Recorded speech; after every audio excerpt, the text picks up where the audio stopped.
CST, un événement qui a bouleversé la vie de millions de personnes en l'espace de quelques minutes.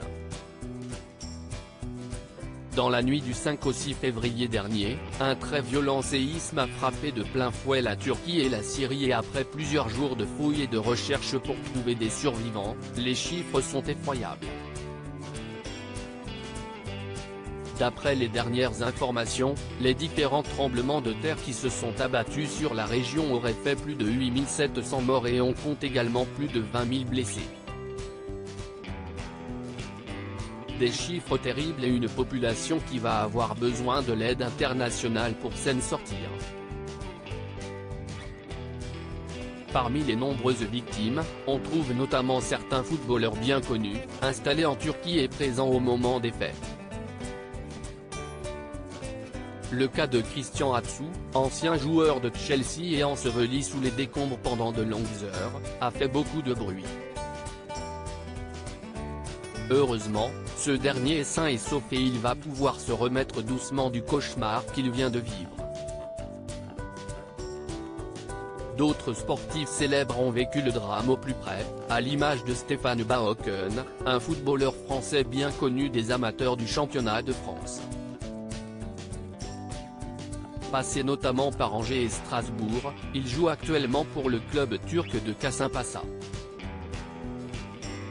Heureusement pour lui, il se trouvait dans un hôtel aux fondations antisismiques, ce qui lui a sauvé la vie.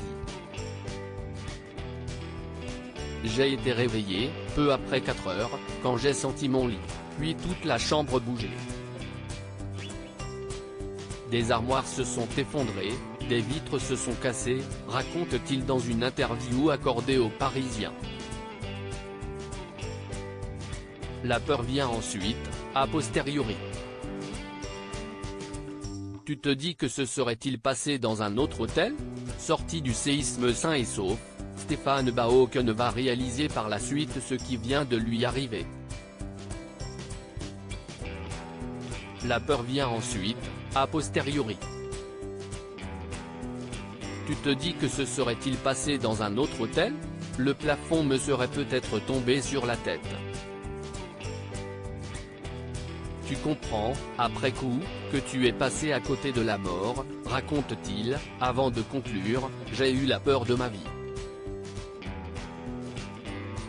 Un témoignage très fort de la part du footballeur de 30 ans, qui a vécu un des pires moments de sa vie. Tu as la triste réalité en face de toi. Tout autour, CST la désolation, des images apocalyptiques. Tu vois des décombres, tu imagines les personnes prises au piège sous ces gravats. Décrit le footballeur, certainement marqué à vie par les scènes qu'il vient de vivre.